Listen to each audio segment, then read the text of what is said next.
Welcome to our channel. Today we how to connect E-Trade to your tax software for reporting, complete guide step by step clearly.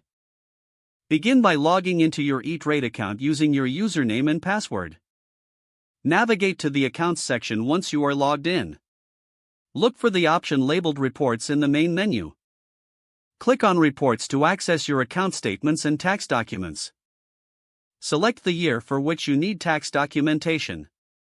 In the Reports section, find the option for Tax Documents. Download the relevant tax documents, such as your 1099. Now, open your tax software application.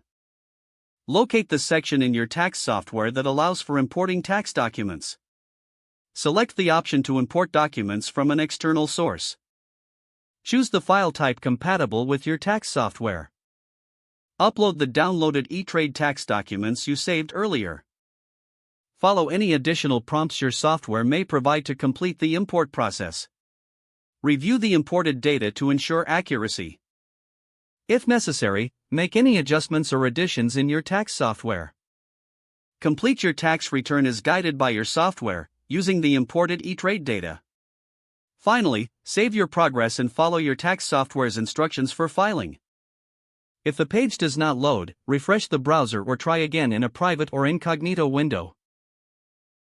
Make sure you are using the correct email address, then retype it carefully to avoid small typos. If your password is not accepted, use the reset option and create a new strong password you can remember.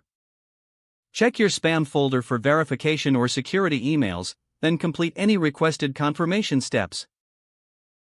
Enable two-factor authentication if available to improve account security and reduce unauthorized access risk. After signing in, review your profile details so your contact information and settings are accurate and current. If you see an error message, note it down and try again after restarting your device and internet connection.